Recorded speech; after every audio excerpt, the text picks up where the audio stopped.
Alors, l'autre fois, on a parlé, Baruch Hashem, des halachot de la Netilat Yadayim du matin et des Netilat Yadayim après la sieste. Maintenant, on va parler, Bezrat Hashem, de plusieurs sujets qui sont très très importants, très actuels dans nos journées de tous les jours. Tout type de cas dans lesquels on doit faire une Netilat Yadayim. Ça se trouve au début des halachot de Shabbat, du lever du matin, Siman Dalet. Et là-bas, il y a plein de cas dans lesquels on nous parle de l'obligation de faire une Netilat Yadayim. On va parler des toilettes, on va parler de quand on a touché son corps, on va parler de pas mal de points. Maintenant, avant qu'on commence à parler de ces points-là en long, en large et en travers, il faut quand même quelques introductions. Première introduction, il va falloir à chaque fois se poser la question. Pourquoi on me demande de me laver les mains? Pourquoi Chachami me demande de laver les mains? Pourquoi, par exemple, quand j'étais aux toilettes, Chachami me dit lave-toi les mains? Est-ce que c'est à cause de saleté, sale, un juif il ne doit pas avoir les mains sales? Ou est-ce que c'est à cause de roi Ra? On a vu par exemple que quand on dormait la nuit, il y avait un roi Ra qui venait sur les mains. Alors question, pourquoi Chachami me demande de me laver les mains? Est-ce que c'est à cause de roi Ra ou est-ce que c'est à cause de la saleté? Et qu'est-ce que ça va changer à votre avis, si c'est pour l'une ou pour l'autre des raisons? Ouais, mais la bracha, on sait qu'on de toute façon on fait la bracha que pour le roi Ra du matin, parce qu'en plus il y a la tefila qu'on va faire après, en plus il y a Bria Hadasha. Mais sinon on ne s'amusera pas à faire des brachot. Donc dans quoi, à part la bracha, donc c'est pas vrai, à part ça, dans quoi ça va changer? Hein, Rachel, dans quoi ça va changer? Très bien, très bien, il est fait. Que si jamais c'est juste de la saleté, prends une lingette et puis lave-toi les mains. Alors que si c'est une question de roi Ra, eh ben, il faut un Kéli, peut-être 3 fois, etc. On va voir. Très bien, il est fait. Autre nafkamina, autre chose qui va changer. Ora, qu'est-ce que ça va changer? Qu'est-ce que ça va changer si je me lave les mains parce qu'elles sont sales ou si je me lave les mains parce qu'il y a du roi Ra? Réfléchissez bien. Hein? C'est spirituel parce que c'est Comment ça change? D'accord, ben, appelez ça comme vous voulez. Non, mais techniquement, ça change quoi? Halachiquement, ça change quoi? Pas philosophiquement, halachiquement. Est-ce que c'est pour la santé, pour la... D'accord, mais halachiquement. De toute façon, il faut le faire. Ça change quoi? Pourquoi? Ça a l'air, c'est intéressant. Mais moi, je vous demande pratiquement, concrètement, en quoi ça change? De quoi? D'accord, c'est ce qu'elle a dit, Rachel. Est-ce que c'est du savon? Mais à part ça, Chirel, en quoi ça change? Eh bien, je vais vous dire en quoi ça change. Est-ce que dès que j'ai les mains sales, il faut que je m'empresse de me les laver ou pas?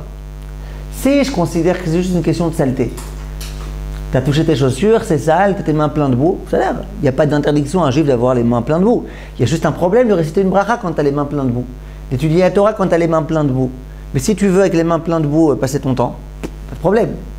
Donc si tu considères que c'est un problème de saleté et que Chachamim t'ont demandé de retirer la saleté, eh ben tu prends ton temps. L'essentiel c'est de ne pas prier, de ne pas faire des brachot quand tu as les mains dans cet état-là. Alors que si tu me dis que c'est une raison de roi Ra, le roi Ra sur les mains on ne veut pas. Dès que tu peux, tu retires. Donc vous avez compris. Donc il y a quelques différences entre les raisons. C'est la raison pour laquelle à chaque fois qu'on va se poser une question dans un cas ou dans un autre dans lequel Chachamim nous demande de nous laver les mains, il faudra essayer de comprendre c'est pourquoi. Et selon l'explication, on saura s'il suffit d'une lingette, comme a dit Rachel, ou s'il faut un kéli et compagnie. On saura, est-ce que... Vous avez compris? Bien fait. Alors, venez, on commence par le premier cas. Le premier cas, c'est les toilettes. Shulchan Aruch dit qu'une personne qui sort des toilettes, elle doit se laver les mains. D'accord? Une personne qui sort des toilettes, elle doit se laver les mains.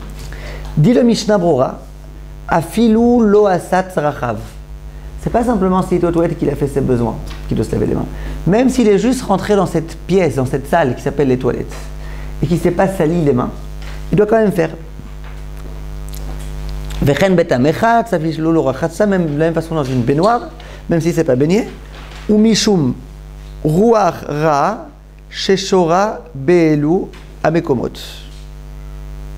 D'accord? À cause du roi Ra qui est là-bas.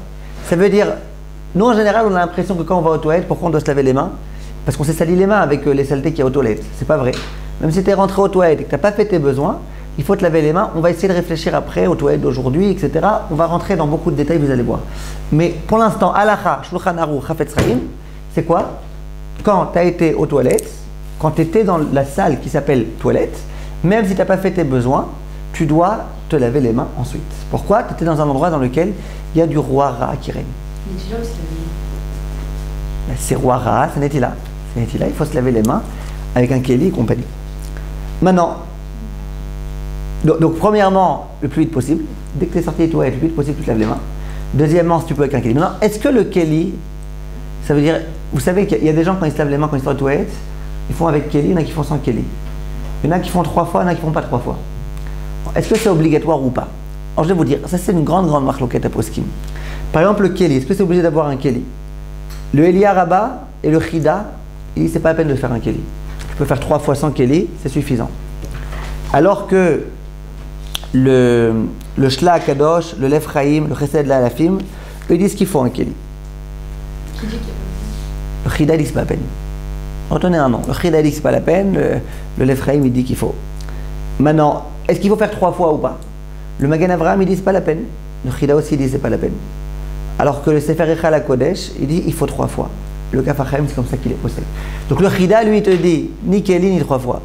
Tu mets une fois ta main sous l'eau, une fois ta main sous l'eau, tu as retiré ce roi Ra. Bien sûr, parce que ce roi Ra il est moins fort que celui du matin. Dans celui du matin, quand tu te réveilles, tout le monde est d'accord qu'il faut faire 3 fois avec un Kéli. Mais là c'est un roi Ra moins fort. Donc il y en a qui disent que ça suffit de faire avec de l'eau sans Kéli, etc. Que quoi? Avec quoi? Qui est-ce qui dit qu'il faut faire 3 fois? Avec le Kéli aussi. Non, avec le Kéli, ceux qui disent qu'il faut faire, ben, il y en a plusieurs, le Lefraïm et compagnie. Et ceux qui disent qu'il faut 3 fois, c'est le Echal HaKodesh.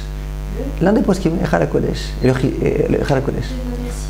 Le Chida dit 3 fois. Les noms, je ne sais pas combien c'est important les noms, de retenir dans tous les noms. Ce qui est important, c'est de savoir. Il y en a qui disent que le Kéli est obligatoire, il y en a qui disent que non. Il y en a qui disent que 3 fois c'est obligatoire, il y en a qui disent que non. Le mieux, si vous pouvez, faites avec un Kéli 3 fois. Hein? C'est quoi, Tchichi? En levant le robinet, pas directement la coule, on fait avec les mains 3 fois. Ah, à chaque fois on ressoulève. Pourquoi à chaque fois on soulève? Que ce soit Koach Adam, l'homme qui donne la force. Un peu comme un Kéli, c'est l'homme qui fait, d'accord. Ça c'est les quelques points qu'il faut savoir. Maintenant on rentre dans le vif du sujet. Les toilettes de l'époque, j'imagine que vous savez que ce n'est pas les toilettes d'aujourd'hui. Quand le Shulchan Aruch te parle de toilettes, il te parle d'un type de toilettes qui ne sont peut-être pas les toilettes d'aujourd'hui. Question, est-ce que les toilettes dans les toilettes d'aujourd'hui aussi c'est halakha ou pas? Alors, c'était quoi avant les toilettes? Avant les toilettes, c'était un endroit dans lequel les gens allaient, ils faisaient leurs besoins. C'était un endroit où tu sentais à 200 km que ça sentait pas bon. Et c'était un petit peu comme ça les toilettes d'avant. Maintenant, il y a d'autres types de toilettes. Moi je me rappelle quand j'étais gamin, une fois mes parents ils nous avaient pris en vacances. Et bon, eux-mêmes ils s'étaient fait avoir quoi. Et c'était une maison de campagne, mais c'était vraiment la campagne. C'est-à-dire pour arriver à la maison de campagne, il y avait un chemin dans lequel soit tu as un 4x4, soit tu as des chances de tomber dans le ravin gigantesque. Nous on avait une petite voiture. Quand tu avais de l'autre côté un 4x4, des deux côtés il y avait un ravin. Bekitsour, Hachem Yerachem. On est arrivé en haut et l'éclairage c'était des petites lanternes là comme à l'époque. Il n'y avait pas d'électricité. Des petites lanternes, on devait allumer des lanternes, avoir un peu de lumière. Bon, la vérité, c'était sympathique, mais bon, on s'attendait à d'autres types de vacances. Maintenant, pourquoi je vous raconte tout ça? Parce que là-bas, c'était comment les toilettes? Ben, c'est pas compliqué. Les toilettes là-bas, c'était un truc sur lequel tu t'assois, en dessous, un endroit qui reçoit, et puis quand tu as fini de faire de tes besoins, ben, tu prends, enfin, tu peux faire quelques fois quand même, après tu prends la saleté, tu vas à la campagne, et puis tu jettes tout dans un endroit. Ouais, ça c'est des toilettes de l'époque. Donc, je peux comprendre qu'il y a une différence entre les toilettes d'avant et les toilettes d'aujourd'hui. Oui? Alors la question c'est qu'est-ce qui se passe avec les toilettes d'aujourd'hui?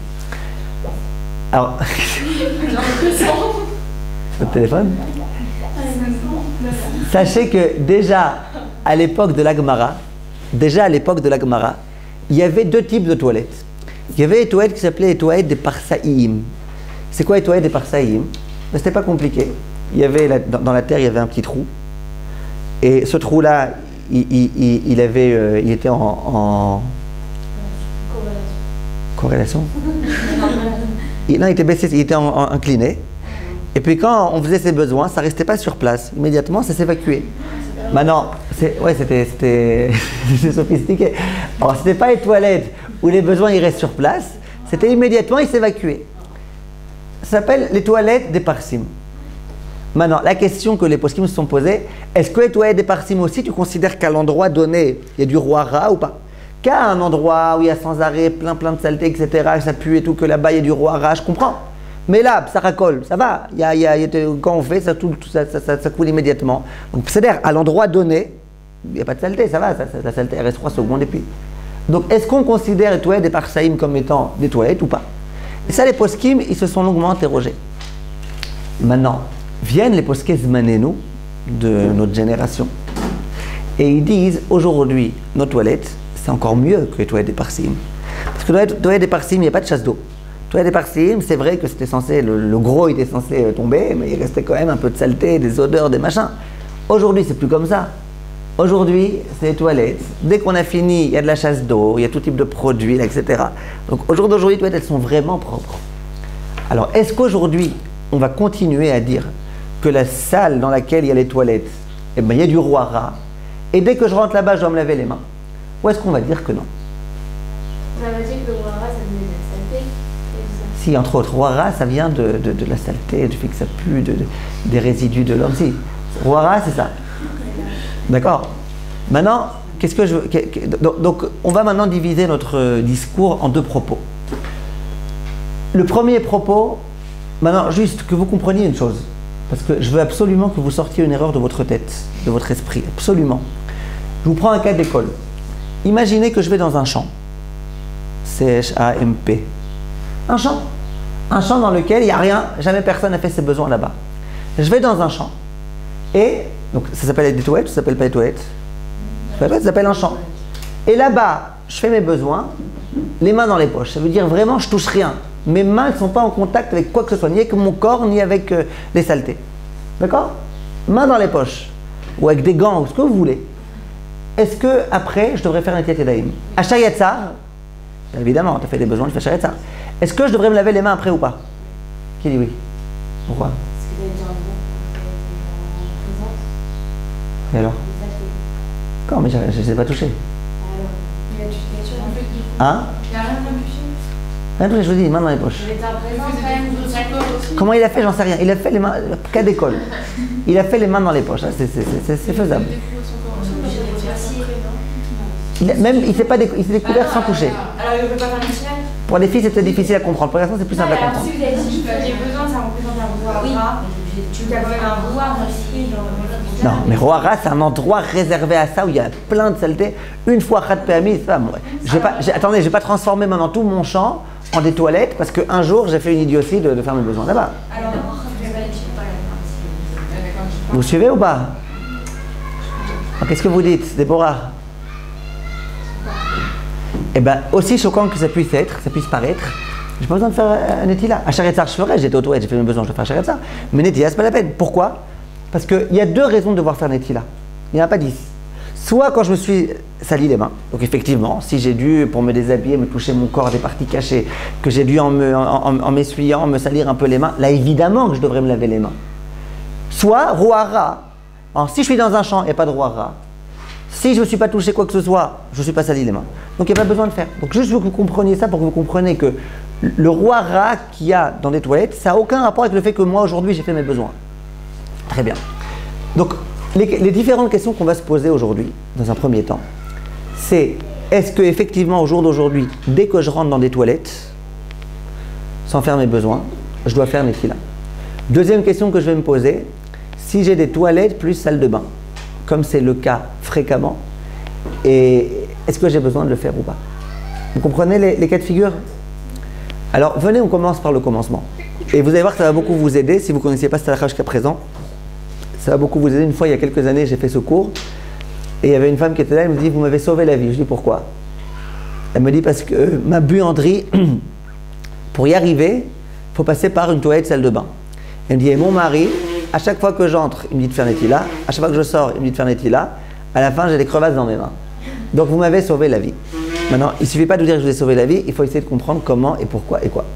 Donc, on a compris qu'aujourd'hui, les toilettes, c'est pas comme avant. Il a fait. Maintenant, à la Khalema assez, il faut quand même avoir beaucoup de courage pour dire que si tu. Donc, dans le premier temps, je parle que toilettes. Toilettes, pas salle de bain, rien, toilettes. faut avoir beaucoup de courage pour dire qu'aujourd'hui, malgré tout, quand tu rentres dans les toilettes, il n'y a pas de roi rat du tout. La plupart des poskim, ils n'ont pas voulu dire ça. Ils ont voulu dire, on imagine que c'est moins grave qu'avant, il n'y a pas autant de roi rat. Mais c'est dur de dire qu'il n'y a pas de roi rat. C'est dur de venir aujourd'hui et de dire, t'es rentré aux toilettes, eh ben, ne te lave pas les mains. C'est dur de dire ça. Il y en a un qui va quand même oser le dire. Et c'est important de connaître son opinion pour des cas de nécessité. C'est qui? Rav Ben Zion Abba Shaul. Le Or Letzion, Rav Ben Zion Abba Shaul, lui, il dit explicitement, il dit le seul endroit où il y a du roi rat aujourd'hui où les toilettes sont propres, c'est au-dessus de la cuvette.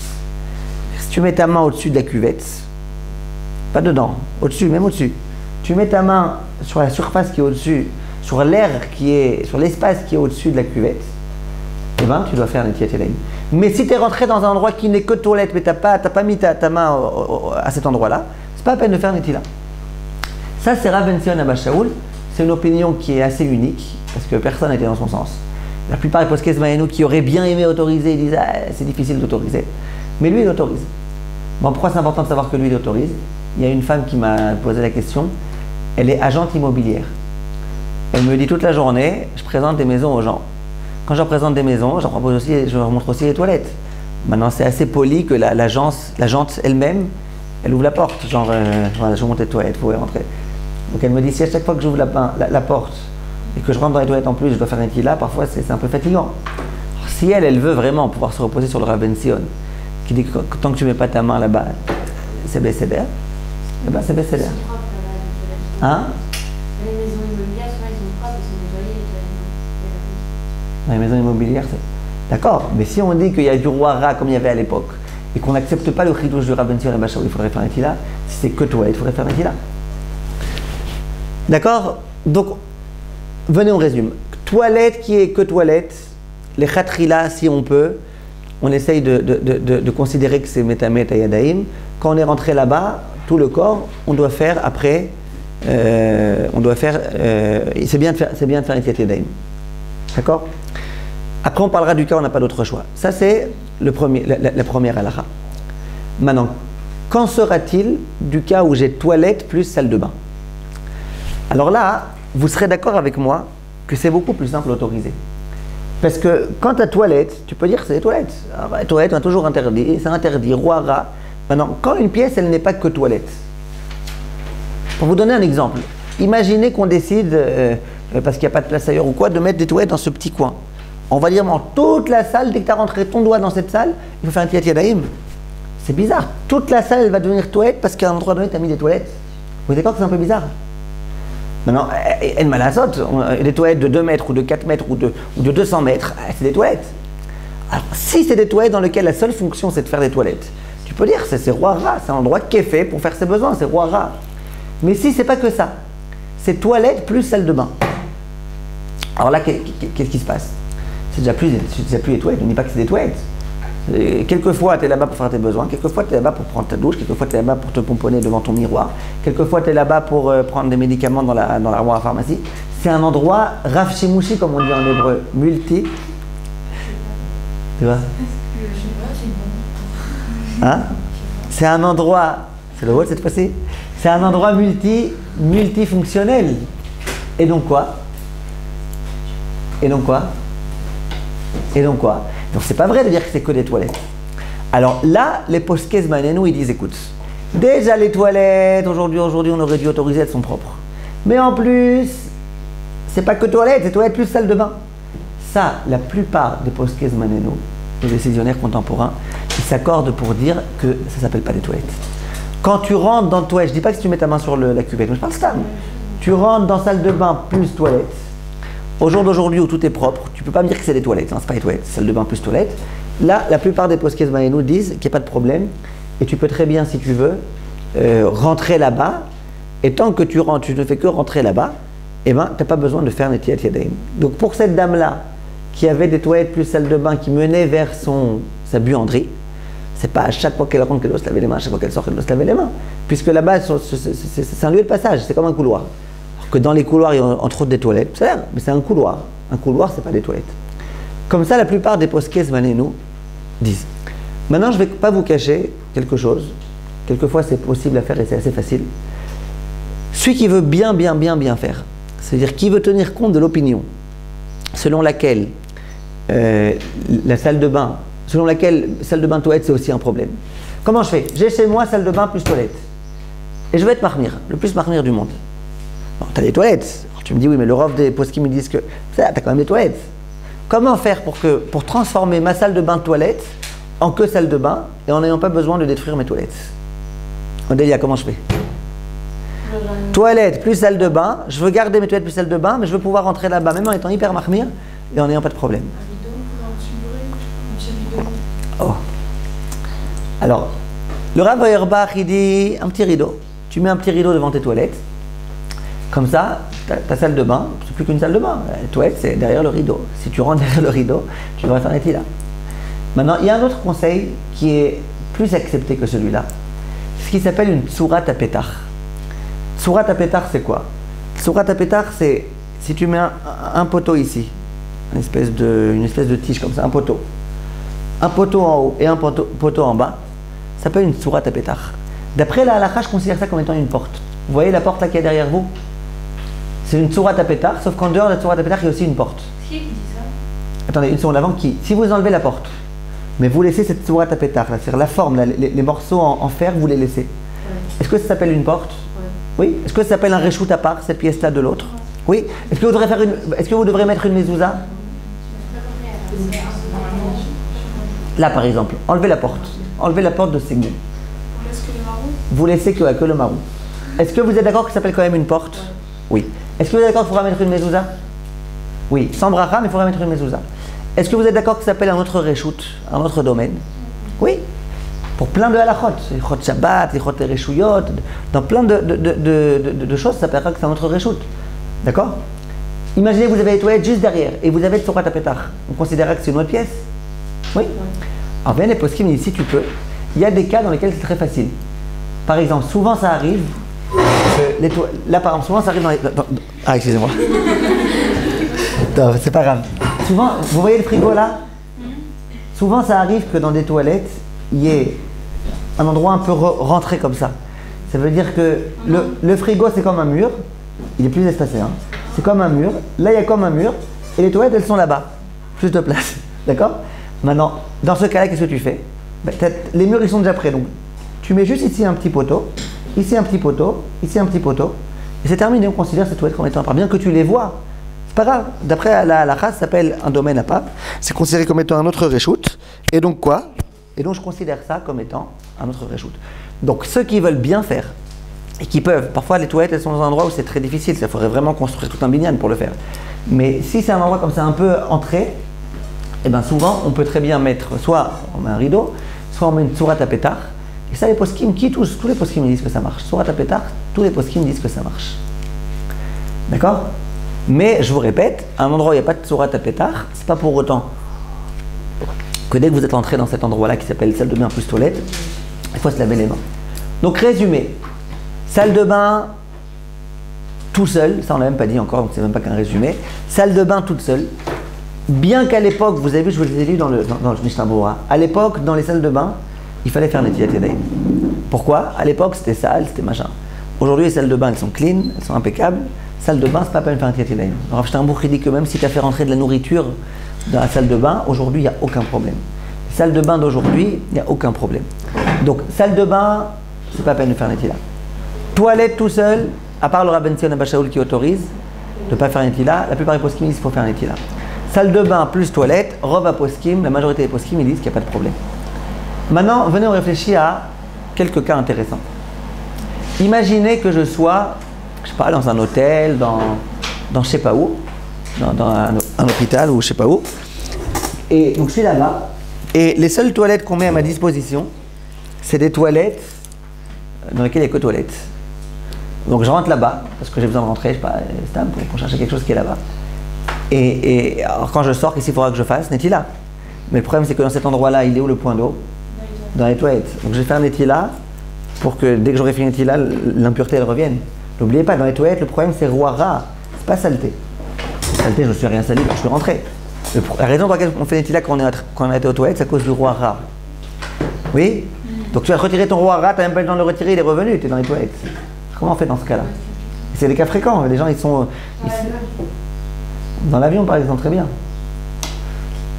Alors, dans l'avion, c'est et toilette, et pour changer le bébé, et pour prendre ta douche. Bon. Mais en tout cas, qu'est-ce qu'on fait? On laisse de l'eau, je dis. Hein? On laisse de l'eau. Où on laisse de l'eau? Sur les mains, on laisse. Oh, il est fait. Le mieux, ça serait, dans les avions, je ne crois pas que l'hôtesse de l'air elle sera très contente si vous faites ça. Mais le mieux, vous savez, c'est quoi? Le mieux, ça serait, si tu es par exemple dans un hôtel ou quoi, tu prends une bassine, tu remplis l'eau dans un ustensile, tu sors tout ça de la salle de bain. En dehors de la salle de bain, tu fais ta tiédaïm. Tu vas me dire, quoi, mais ton eau est devenue impure? Je ne sais pas. Je ne sais pas. D'accord? Je ne sais pas s'il y a de l'impureté dans l'eau qui va venir. Ça rejoint un peu ce qu'on a dit la semaine dernière, quand tu mets sous le lit, vous vous rappelez? Donc, ça, c'est la meilleure façon de faire. Maintenant, si même ça, je ne peux pas, parce que plein de fois, on ne met pas à ma disposition une bassine. Quand je vais prendre de l'eau, je vais faire par terre, c'est pas super sympa. Alors, dans ce cas-là, le Rav Ovadia, il donne le conseil de Myriam. Il dit, laisse tes mains un peu humides. Parce que, d'après la Kabbalah, à quel moment l'impureté, elle part complètement? Quand on sèche les mains. Donc, si tes mains, elles sont encore humides dehors, et que tu les sèches dehors, il s'avère que quand est-ce qu'elle va vraiment partir l'impureté? Quand tu seras dehors. Après, elle ne peut plus revenir, t'es dehors. Juste, vous comprenez? Ne remettez pas le kéli à l'intérieur, vous allez vous réimpureter les mains, d'accord? Est-ce que c'est pour ça qu'on m'a dit que c'était pas conseillé de pas sécher les mains et d'attendre que ça sèche tout seul? Pourquoi? Mais ça, c'est dans les cimetières. Je sais pas, on m'a dit qu'il fallait vraiment s'essuyer avec. Quand tu fais une chatte, il faut vraiment bien s'essuyer les mains avec ça. Après, je sais pas si c'est ça. De quel kéli vous parlez, du matin? Celle du pain, c'est bien d'avoir les mains sèches, ça c'est sûr, ça fait partie de la halakha, il faut qu'elle soit sèche avant qu'on touche le pain. Maintenant, celle du matin, je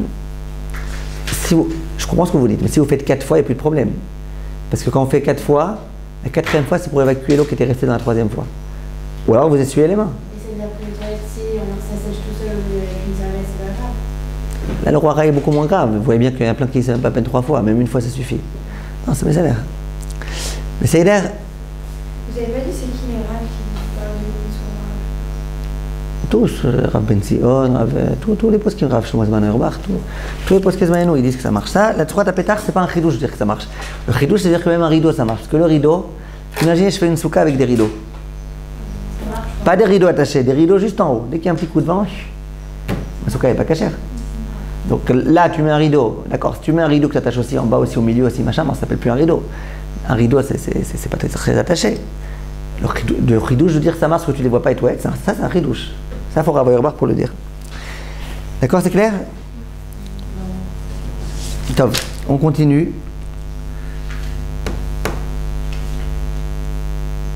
Quelqu'un qui a rentré sa main, une main, aux toilettes. Ça veut dire, vous voyez les gens parfois, ils ont envie d'ouvrir les toilettes parce que, je sais pas, pour éteindre la lumière par exemple, mais ils n'ont surtout pas envie de se laver les mains. Qu'est-ce qu'ils font? Ils font l'acrobatie, ils lèvent le pied là, avec le pied, tac, ils ouvrent la porte de la poignée, et puis après avec le pied aussi ils éteignent la lumière. Mais kitso, imaginez que moi je fasse de façon un peu plus normale, que j'ouvre la porte avec ma main, et que j'éteigne. Bon, tout mon corps il reste à l'extérieur. Ou pour en revenir à cette fameuse agente immobilière, elle n'est pas obligée de rentrer dans les toilettes avec eux. Elle peut juste leur ouvrir la porte. Quand elle ouvre la porte, c'est juste sa main qui entre. Est-ce que quand ma main entre, je suis obligé de faire un tila ou pas? Non. Hein, Judith? J'utilise un peu. Oui, je dirais non. Vous direz non, pourquoi? On a l'action en elle-même, on a juste voulu éteindre la lumière, la main n'est pas rentrée vraiment dedans. D'accord, et alors? Si on n'est pas rentré vraiment dedans, on a juste fait éteindre la lumière, je ne vois pas encore, on aura ça pour rentrer dans les toilettes. Alors, je vais vous dire, vous avez raison qu'il y a un principe dans la halakha, le petit Eliezer, il défend cette opinion, qui s'appelle Bia bemiktsat loshma bia. De rentrer partiellement, ça ne s'appelle pas rentrer. On voit ça dans les coachings, quand on doit donner des corbanotes. Et il y a toute une question, si jamais tu mets ta main à un endroit où tu ne devrais pas que partiellement, est-ce que ça s'appelle que tu es rentré ou pas? Et là, ici, on est possèque que bia bemiktsat ne s'appelle pas une bia. Donc, quand tu rentres que partiellement, ce n'est pas tout ton corps qui est rentré, c'est même pas la majorité de ton corps, c'est la minorité de ton corps, juste ta main ou tes mains. Donc, le Césaire, il dit premièrement, aujourd'hui, n'oublions pas que les toilettes, c'est des toilettes propres. Donc, déjà, c'est une raison d'autoriser ta Rav Ben Sion qui autorise quand tu rentres tout ton corps. Donc, premièrement, les toilettes d'aujourd'hui, c'est pas des toilettes normales. D'accord? J'espère que ça va pas exploser, hein? C'est bon? Deuxièmement, non, parce qu'aujourd'hui c'est un jour d'excitation totale là, chez les rebeux, donc j'espère qu'il n'est pas très trafiqué. Deuxièmement, hein? Premièrement, de rentrer partiellement, ça ne s'appelle pas rentrer. Deuxièmement, n'oubliez surtout pas que les toilettes d'aujourd'hui, c'est pas très grave. Troisièmement, ouais, il rapporte aussi qu'il y a certains poskim qui ont dit que c'est que quand on va vraiment aux toilettes qu'il y a le problème, pas que quand on est que rentré. Donc, Bekitso, il y en a qui autorisent. Le Rav Ovadia, il dit que celui qui veut être mahmir, il peut l'être et se laver au moins la main qui est rentrée. C'est-à-dire, si j'ai qu'une main qui est rentrée, lave que cette main. Ça va? Qui dit qu'il faut laver la main? Rav Ovadia dit c'est bien. Celui qui veut être mahmir, c'est bien. C'est pas obligé, mais celui qui veut, c'est bien. Il a aussi dit qu'on va enlever tout entier parce Que quoi? Voilà, le Kafachaim au nom du Lev Chaim et le Staipeler, eux ils étaient mahmirim même pour une main. Même pour une main de laver la main. Mais c'est une khumra, c'est pas obligatoire. Il a dit même si on rentre tout entier, c'est pas juste le Non, c'est Rabben Tzemach Shaoul ça. C'est pas Rav Ovadia, c'est Rabben Tzemach Shaoul. Il a dit quoi, Rabben Tzemach Shaoul? Dans quel cas? Ce qu'elle dit. Non, il a dit que le seul problème au jour d'aujourd'hui où les toilettes sont propres, c'est si tu mets ta main sur les toilettes. C'est clair les toilettes, je pense qu'on a suffisamment parlé des toilettes maintenant. Pour finir avec les toilettes, une fois il y a un monsieur. Belge. Non, il n'était pas forcément belge. Et il était dans un casino. Et il a dilapidé tout son argent, il était venu avec beaucoup d'argent. Il a tout dilapidé. À un moment donné, il a fini, il a tout perdu, il a dépensé jusqu'à la dernière centime. Et puis bon, il aimerait bien aller aux toilettes. Il va aux toilettes, il voit que là-bas c'est payant les toilettes. Ça coûte un shekel. Maintenant il est très pressé, il n'a plus un sou, il ne sait pas quoi faire. Quoi cette histoire? Alors il cherche comme ça, il dit on va trouver quelqu'un qui a une tête sympathique, on va lui essayer à me donner prêter un shekel. Il voit quelqu'un qui a l'air sympathique, il dit monsieur s'il vous plaît, je vous en supplie, j'ai besoin d'aller aux toilettes, j'ai plus un sou, j'ai tout dépensé, j'ai tout perdu. Vous pouvez s'il vous plaît être gentil me prêter un shekel? Le monsieur très souriant, il dit avec plaisir, même je te l'offre, le shekel, il n'y a pas de problème. Le monsieur il est très pressé, il va aux toilettes, et puis au moment où il veut mettre la pièce là pour rentrer, il voit que celui qui était là avant lui, il n'a pas fermé complètement la porte à clé. Donc du coup il peut rentrer maintenant, gratuitement. Hein? Il en profite, il va aux toilettes gratuitement, et puis après il lui reste un shekel, qu'en plus l'autre il lui a offert. Donc il va jouer, il investit. Et là d'un coup, super grande réussite, jackpot, grande réussite, machin, milliers, millions, milliards, en 1 heure il est devenu milliardaire. Vous imaginez tous les médias qui arrivent, qui l'interrogent. Alors ça fait quoi monsieur d'être milliardaire? Surtout quand une seconde avant vous étiez clochard, vous n'avez même pas de quoi aller aux toilettes, machin. Hein? Alors il dit, je vais vous dire la vérité, c'est un grand plaisir, c'est un grand honneur et tout, machin. J'ai du mal même à... Il dit, mais je peux vous dire, c'est pas grâce à moi, c'est quelqu'un, c'est un bienfaiteur qui m'a aidé. C'est grâce à lui que j'ai pu comme ça avoir ce shekel, etc. Machin. Il dit, je vous assure, si ce bienfaiteur il vient me voir, au jour d'aujourd'hui, demain, je lui donne la moitié de ma richesse. Tout ça devant les caméras, etc. Le monsieur le fameux qui a prêté l'argent, il est super content. Il dit, ben, je vais devenir moi aussi milliardaire. Il vient, il tape à la porte. Il dit, oui, qu'est-ce que tu veux? Il dit, vous vous rappelez de moi? Il dit, non. Il dit, vous vous rappelez, je suis le fameux là qui vous avait prêté, qui vous avait offert un shekel quand vous étiez dans le casino. Il dit, non, qu'est-ce que tu veux? C'est moi, parle rapidement. Alors il dit, ben, je vous ai entendu dire que vous avez dit que le bienfaiteur grâce auquel vous êtes devenu milliardaire, vous êtes prêt à lui donner la moitié de votre richesse. Il dit, mais non, espèce d'abruti, t'as rien compris. Moi je faisais allusion à celui qui n'a pas fermé la clé des toilettes. D'accord? En tout cas, qu'il a pu investir son shekel. En tout cas, venez, on continue. Ça c'était la première halakha. Maintenant, deuxième halakha. Il y a écrit dans le Shulchan Aruch qu'il y a un autre cas dans lequel on doit faire un tiyat yadayim. C'est quoi? C'est le cas où on se coupe les ongles. Quand on se coupe les ongles, on doit faire un tiyat yadayim. D'accord? Alors, quelques halachot à ce sujet.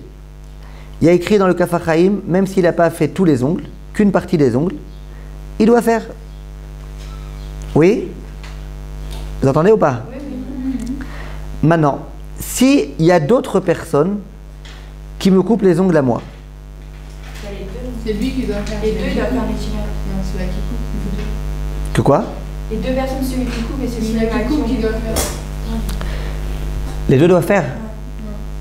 Les deux sont en contact avec les ongles. Et c'est la tomate. Alors, le Kafachaim, il dit que celui qui doit faire, c'est qui?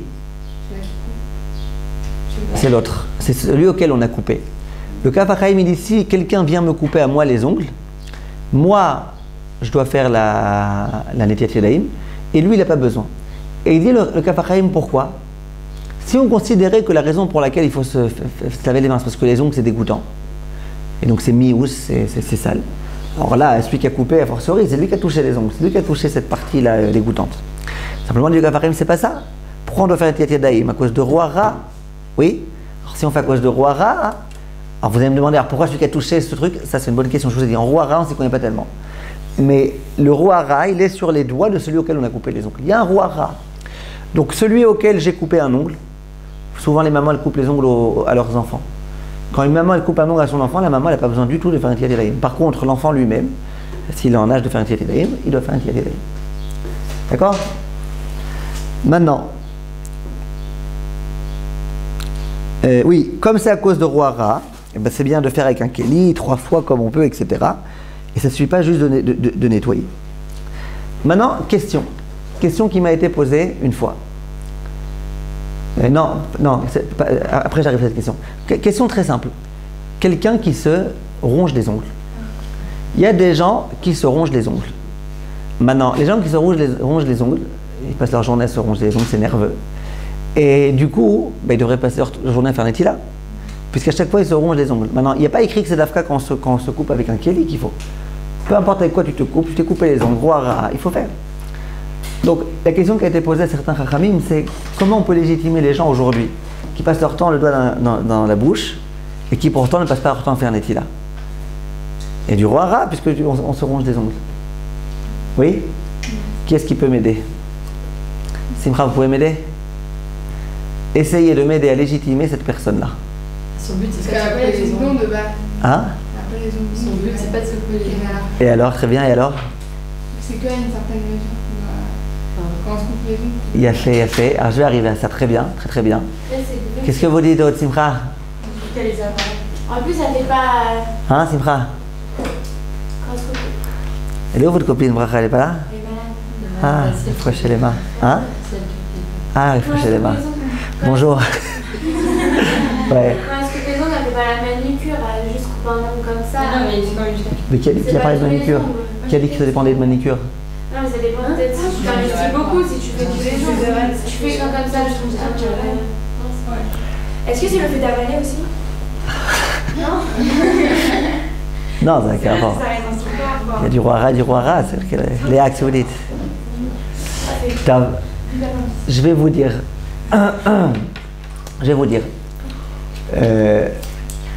Ce qu'on va dire maintenant, c'est juste pour essayer de légitimer.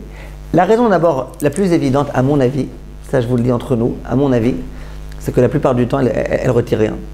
Combien elle peut retirer? Au bout d'un moment, il n'y a plus rien. Tu vois qu'il n'y a plus rien, son ongle, il est complètement machin. Combien elle peut encore retirer, cette personne-là? Donc, la plupart du temps, on ne retire rien. C'est un doute, est-ce que tu as réussi à retirer quelque chose? Quand on dit couper les ongles, c'est pour retirer quelque chose. Si tu retires rien, tu retires rien. Maintenant, vous allez me dire, mais parfois on retire. Et bien, des fois, ça repousse un peu, on retire. C'est vrai. Alors là, est-ce que Déborah, elle dit, le Ben Ishraï, il veut dire que l'essentiel de l'impureté qu'il y a, et du roi-rat, etc., c'est dans la partie où l'ongle, il dépasse un petit peu de la pulpe du doigt. Vous voyez à quoi je fais allusion? Ça veut dire l'endroit qui commence à devenir blanc en général, etc. Ça veut dire quoi? Vous savez, le Kaf HaChaim, lui, il dit d'après la Kabbalah, c'est très grave d'avoir les ongles longs. J'imagine qu'il parle aux hommes en particulier, en tous les cas, sinon les femmes, elles sont mal. Et ils disent pas bien, et il dit il faut couper les ongles, machin, c'est dommage, tu laisses l'impureté sur tes doigts, c'est très mauvais. D'après la Kabbalah, c'est pas bien d'avoir les ongles longs. Donc lui dit le Ben Ishraï, l'essentiel de la Touma, c'est pas l'ongle, ça veut dire l'ongle par exemple, à l'endroit où tu te ronges, il n'y a rien. La Touma, c'est l'endroit qui dépasse, l'endroit où ça commence à devenir long. Donc il y en a qui veulent dire que ces gens-là, qui de toute façon, tu ne peux pas leur dire que la journée de te faire Netila. Alors, ils se reposent visiblement sur le Ben Ishraï qui dit que l'essentiel de l'impureté c'est là, avec le fait qu'en plus c'est pas à chaque fois que tu retires quelque chose, va savoir si tu as vraiment retiré. En plus c'est nerveux, tu peux rien faire. C'est comme ça qu'on se repose. L'ongle, j'ai de toilette, mais comment on fait avec la lime à l'ongle? Oh, il a fait, c'est la question que je voulais vous dire. Ouais, exactement. Tout à l'heure je vous ai dit, il y a une question qu'on m'a posée, après j'en suis arrivé à celui qui ronge les ongles. C'est ça la question. Une fois, une dame m'a posé la question, une double question. Je vois vous aussi que vous en venez à cette double question. Quand on vient se limer les ongles, double question. Première question, est-ce que les ongles qui ont été limés, il faut les jeter absolument aux toilettes? Ou est-ce qu'on peut se permettre que ça tombe par terre, comme beaucoup de gens font? Deuxième question, est-ce qu'après s'être limé les ongles, il faut faire Netilat Yadayim ou pas? Double question. Si vous dites? C'est long. Quand on lime, c'est qu'ils sont longs à un moment. D'accord, et alors? C'est de long, c'est juste qu'il est court en poudre. Donc vous dites quoi? Donc vous répondez positivement aux deux questions? Il faut faire Netilat, il faut le mettre aux toilettes? Qu'est-ce que vous dites? C'est la poussière. Hein? Tu fais ça à un mouchoir, tu fais ça. Non, mais vous faites ça sur les toilettes. Vous mettez sur les toilettes et vous faites. Parce qu'il y en a quand même qui tombent. Mais c'est dangereux, c'est une femme enceinte dessus. Donc si vous dites. C'est dangereux, il faut jeter. On peut jeter, ouais. Il y a un roi. Mais il reste pas grand chose quand tu lui mets. Mais c'est de l'eau, mais c'est juste que. Tu l'aspect d'un ongle. Oui, mais c'est de la matière quoi. Ouais, il en reste dans l'air et tout. Enfin, c'est de la poussière.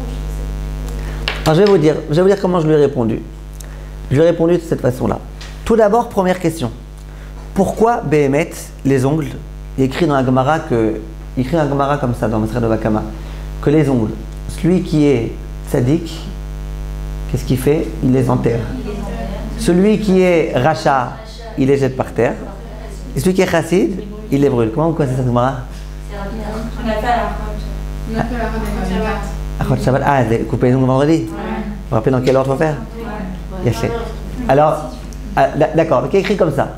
Bon, pourquoi Béhémet, c'est mieux de brûler que d'enterrer? Pourquoi il est sadique lorsqu'il est chassid? Pourquoi c'est mieux de brûler que d'enterrer? Il perd l'aspect de. Genre, ils font quand il n'y en a plus. Il n'y en a plus. Quand tu enterres, mais à un moment donné, il peut se déterrer. Quand tu brûles complètement. Il y a même une autre explication qui a été donnée par certains mefarshim. Il y a écrit que quand on brûle les ongles, c'est pas très bon pour les. Ça abîme un peu les yeux. C'est pas bon. C'est pas bon pour la santé, l'odeur de l'ongle qui a été brûlé. Alors on dit pourquoi il est chassid? Parce qu'il a tellement envie d'éviter qu'il y ait des problèmes qui se posent, qu'il est même prêt à prendre sur lui. Il est prêt à prendre sur lui un petit peu de se sentir moins bien pour le bien de l'autre. En tout cas, ça c'est le chassid. Et pourquoi celui qui jette par terre, il est racha? Parce qu'il peut y avoir une femme enceinte qui passe, et chas shalom, elle peut faire une fausse couche, qu'elle lui ne plaise. Question, pourquoi? Pourquoi une sage-femme pourquoi une femme qui passe, elle peut faire une fausse couche? Pourquoi? Quel rapport? Quel rapport avec un ongle par terre? Pourquoi? C'est la touma et l'enfant, c'est la... Quand il est dans le ventre, c'est le moment où il a compris la Torah et tout, donc... Mais pourquoi faire une fausse couche? Il est content d'étudier la Torah, il y a de la touma dehors, il va rester dedans. Pourquoi? Arrête, pourquoi? Alors, il y a deux raisons qui ont été données. L'une des raisons, vous la comprendrez bien, l'autre des raisons, vous la comprendrez moins bien peut-être. La raison des Rishonim, le Nimouké Yosef, il donne une raison. Cette raison, vous aurez peut-être du mal à comprendre. Il dit, un ongle, c'est dégoûtant, ça écœure. Les femmes enceintes, elles sont très sensibles. Et d'être complètement écœurées de voir des ongles par terre, ça risque de lui occasionner une fausse couche. C'est un risque un peu lointain, mais ça risque. Pourquoi ça c'est compliqué cette explication? Bon, d'abord parce que souvent ils sont tellement petits que tu ne les vois pas. Mais en dehors de ça, parce qu'il est écrit explicitement dans la halakha que s'il y a un ongle perdu, tu ne sais pas où il est, qu'est-ce que tu fais? Tu balayes la pièce. Et quand tu balayes, qu'est-ce qui se passe? Il est déplacé. Et dès que l'ongle est déplacé ailleurs, eh ben on considère qu'il est plus dangereux. Si tu dis que le problème c'est que quand on voit un ongle par terre, ça nous écœure, même ailleurs ça devrait écœurer. En tout cas, comme ça dans les Rishonim explique. Deuxième explication, dit le Rav Yonatan Ayveshitz, il dit c'est une ségoula. Ségoula. Ségouli, c'est-à-dire il y a des choses qui sont physiquement explicables, des choses qui sont de l'ordre plutôt spirituel. Ça s'appelle ségouli. C'est quelque chose de ségouli, ça veut dire. Hein? Quand elle est dans la rue. Alors, il n'y a pas le choix, il n'y a pas le choix. Alors, Shomer Petahim Hashem, il protège les gens qui font. Mais toi, mais il y a un risque. C'est-à-dire, quand une femme, elle passe là où il y a des ongles jetés qui n'ont pas été déplacés, il y a un risque. Donc, dit le Rav Ayveshitz, c'est pas une question, on ne commence pas à essayer d'expliquer pourquoi. C'est comme ça. C'est comme ça, ségouli. De la même façon que c'est ségouli que quand on prend de l'huile d'olive, eh ben, on a une bonne mémoire. De la même façon que c'est ségouli que plein de choses, eh ben, c'est ségouli. Quand vous parlez de ségoula, oui, c'est quoi la ségoula pour refroidir un café? C'est quoi une ségoula? Un remède. Un remède. C'est quoi la ségoula pour refroidir un café? Vous lisez le Teilim Kouf Yud Tet, après vous êtes sûr qu'il est froid. Encore de plus long Teilim de... Vous avez compris? Un jour il y a une chatranite, il y a un homme qui est venu voir une chatranite et Et ça faisait longtemps qu'il n'était pas marié. Alors, la Shachanite, bon, elle lui dit qu'est-ce que vous voulez? Vous voulez une ségoula? Il dit non, je préfère une blondinite. Blondinite, ségoula, ça veut dire violet. Non, non, d'accord? En tout cas, qu'est-ce que je voulais vous dire? Ségoula, c'est une ségoula. Ségouli, que quand tu.